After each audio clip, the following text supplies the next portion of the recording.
Hi, I'm Cara Graver at the Cob Studio, and today we're going to look into knitting with unusual materials.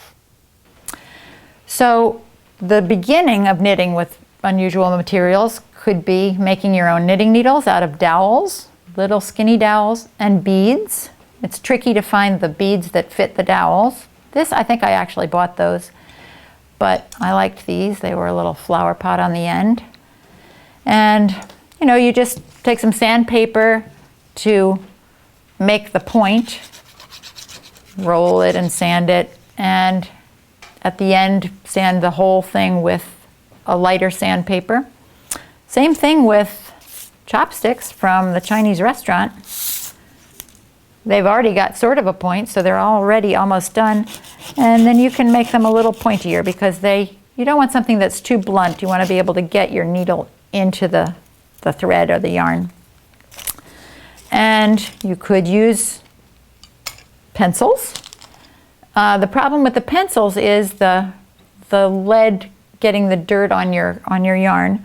But I would imagine you could probably break that and pull that out,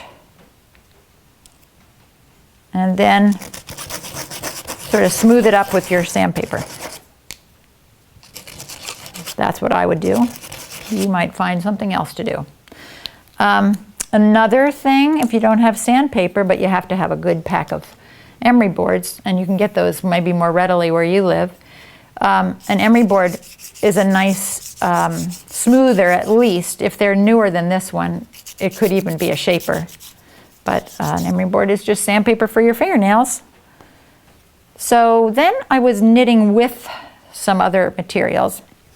I used this wire, and really when I thought about what I could knit with, I thought you'd have to have something that bends well.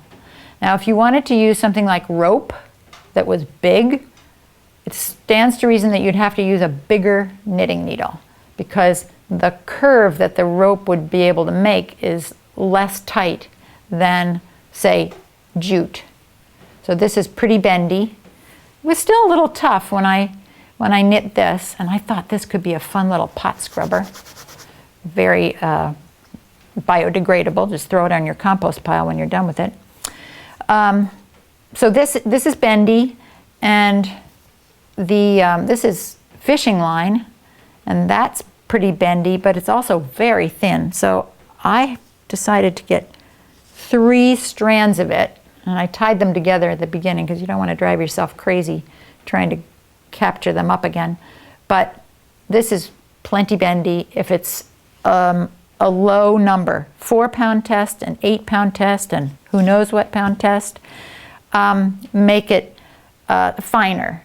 If you wanted to use a thicker one, I think again you'd have to use a bigger needle. And it's up to you what you do with these materials. If you wanted to use honeysuckle vines, you could do that. Nylon stockings, plastic bags, and the limit is your imagination. That's it. I'm Cara Graver at the Cob Studio, and that was Knitting with Unusual Materials.